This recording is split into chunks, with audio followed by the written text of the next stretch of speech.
Current Bindra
Technology can be our best friend and it can be also a party, sorry, proper, yes, poorer in our life.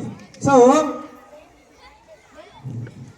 Old generation కి new generation కి చాలా మంచిగా చెప్పారు. ఇక్కడ ఉండే చాలా మంది తల్లిదండ్రులు కావచ్చు, టీచర్స్ కావచ్చు, మన తల్లిదండ్రుల కోసం చాలా సాక్రిఫైజెస్ చేస్తుంటాం. ఇదే చదువు మానేయడం కానీ, వాళ్ళ కోసం కూలి పనులకు వెళ్ళడం కానీ చాలా చేస్తుంటాం. కానీ ఇప్పుడు పిల్లలకి మనము ఏం నేర్పిస్తున్నాం?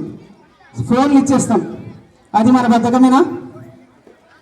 సో ఓల్డ్ జనరేషన్ చాలా కళ్ళకు కట్టినట్టుగా బాగా చూపించారు. ఏదైనా యాక్సిడెంట్ అయితే ఓల్డ్ జనరేషన్లో అక్కడ దగ్గరుండి ప్రాణం ఉంటే వాళ్ళని హాస్పిటల్ తీసుకెళ్ళి వాళ్ళ ట్రీట్మెంట్ ఏదో చూసి అన్నీ చేసేవాళ్ళం. ఇప్పుడు జస్ట్ యాక్సిడెంట్ అయిందంటే జస్ట్ సెల్ఫీ తీసుకొని వెళ్ళిపోతాం. నిజమా? సో చాలా మంది అలాగే ఉన్నారు. సో పిల్లలకి మనం ఏం నేర్పించాలంటే మేడం, మెయిన్గా డిసిప్లిన్ నేర్పించాలి మేడం. సో ఎంత చదువున్నా కూడా డిసిప్లిన్ అనేది లేకపోతే ఎంత చదువున్నా వేస్ట్. సో డిసిప్లిన్ ఉంటే ఆటోమేటిక్గా చదువు అనేది వస్తుంది మేడం. దానివల్ల సంస్కారం కూడా వస్తుంది. సో పిల్లలకి మనం ఎక్కువ ప్రతిరోజు చెప్పాల్సింది ఏంటంటే, నువ్వు నన్ను విసిగి చెప్పరా, ఆ ఫోన్ తీసుకొని చూసుకోపోరా. ఇది కాదు మేడం. కూర్చో, చదువుకో, మంచిగా నాతో పాటు రా, నేనేమేమి పనులు చేస్తున్నానో నాతో పాటు చెయ్యి అని చెప్పాలి. కానీ నా పనులు నేనేదో చూసుకుంటున్నా, నువ్వు ఫోన్ చూసుకొని ఉండు, పక్కన ఉండు, ఇది కాదు మేడం. సో చాలా మంది పేరెంట్స్ ఇలాగే ఉన్నారు. పిల్లలకి ఈ ఫోన్స్ అనేవి చాలా దూరంగా పెట్టండి మేడం. ఎందుకంటే సెల్ ఫోను అనేది ఒక టెక్నాలజీ. సో డెవలప్ అయిన టెక్నాలజీ. ఆ డెవలప్ అయిన టెక్నాలజీని మనం ఎలా యూజ్ చేయాలంటే దాన్ని ప్రాపర్ వేలో యూజ్ చేయాలి. కానీ మనం మిస్యూజ్ చేస్తున్నాం. చాలా వరకు పేరెంట్స్ మిస్యూజ్ చేస్తున్నారు. పేరెంట్స్ అంటే ఐ థింక్ పిల్లలకి ఇచ్చి వాళ్ళని మిస్యూజ్ చేస్తున్నారు. సో ఏదైనా ఒక తెలియని మ్యాటర్ ఉంది, తెలియని కంటెంట్ ఉంది, తెలియని సబ్జెక్ట్ ఉంది. సో ఫోన్లో వెతకాలి, పిల్లలకి చెప్పాలి, మనమే పక్కన కూర్చున్నాం. సో 24 గంటల్లో మనం 8 గంటలు నిద్రపోయినా కూడా ఇంకా 16 గంటలు ఉంటాయి. 16 గంటలు స్కూల్లో పిల్లవాడు 8 నుంచి 10 గంటలు ఉన్నా కూడా మిగతా 6 గంటలు మనతోనే ఉంటాడు. మనం ఏం నేర్పిస్తున్నాం, ఏం చెప్తున్నాం మేడం? అందరికీ చెప్తున్నాను, dear parents, my dear parents, పిల్లలకి ఫోన్లు అనేది మీరు పక్కన ఉన్నప్పుడు మాత్రమే ఇవ్వండి. ఎందుకంటే దానివల్ల చాలా నష్టాలు జరుగుతున్నాయి మేడం. మీకు కూడా తెలుసు, ఎవరు చదవలేని వాళ్ళు కాదు, అందరూ చదువుకున్న వాళ్ళే. అందరూ చదువుకున్న వాళ్ళమే మనము, అంత ఇంత జ్ఞానం ఉండే వాళ్ళమే. సో ఏం యూస్, సో ఫోన్ని ఎలా యూస్ చేయాలి ఏంటి అనేది పిల్లలకి మళ్ళీ ఒకసారి చెప్పండి. సో స్కూల్ నుంచి ఏమైనా మెసేజ్ వచ్చిందా, మీరు చదవండి. సో మీరు చదివి, నాన్న నీకు ఫలానా హోంవర్క్ వచ్చింది, ఫలానా హాలిడే హోంవర్క్ వచ్చింది, సో ఇది చేసుకోమని చెప్పేసి గైడెన్స్ ఇవ్వాలి. కానీ ఫోన్ వాళ్ళకి ఇచ్చేయడం వల్ల ఏమవుతుందంటే, కొత్తగా ఇన్స్టాగ్రామ్ అనేది వచ్చింది మేడం. ఇన్స్టాగ్రామ్ కొత్తగా ఏం కాదు, చాలా పాతది. ఆ ఇన్స్టాగ్రామ్లో మనం ఏం సెర్చ్ చేస్తామో దానికి రిలేటెడ్గా అన్నీ వచ్చేస్తాయి. గలీజ్ గలీజ్ వీడియోలు, గలీజ్ గలీజ్ రీల్స్. వాటి వల్ల పిల్లలు ఎలా అవుతున్నారంటే, నేను కూడా ఇలానే ఉండాలేమో. ఒకవేళ మంచి ఆ రీల్లో ఇక్కడ నుంచి షార్ట్, ఇక్కడ నుంచి స్కర్ట్ ఇలాంటివి వచ్చి ఇంకోటి, అమ్మ నాకు కూడా అలాంటి షార్ట్ కావాలి, అలాంటి స్కర్ట్ కావాలి అని అడుగుతారు. ఎంతమందిని అడిగింటారు మేడం? నిజం చెప్పండి. అడిగింటారు,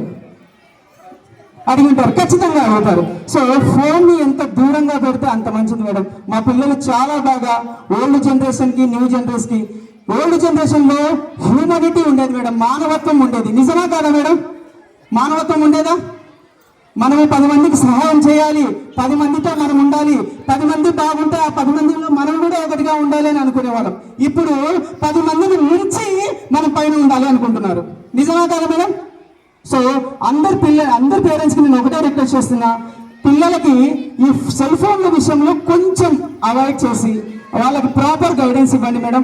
టీచర్స్గా మేము చాలా చెప్తాం మేడం, కానీ పేరెంట్ కాంట్రిబ్యూషన్ కూడా అంత ఇంత ఉండాలి. టీచర్గా మేము మీతో ఉండేది మహా అంటే సాయంత్రం 4:30కు వస్తారు, 9 దాకా ఉంటారు. ఆ టైంలో హోంవర్క్ చేసుకుంటారు, నిద్రపోతారు. కానీ పిల్లవాడిలో ఏ టాలెంట్ ఉంది, వాడు ఆర్టిస్టా, డాన్సరా, సింగరా, వాడు చదువుతాడా, వాడు ఏమవుతాడో, డైరెక్టరా, హీరోనా, కలెక్టరా, కండక్టరా అనేది మాకు మాత్రమే తెలుస్తుంది. వాళ్ళలో ఉండే టాలెంట్ మేము బయటికి తీస్తాం.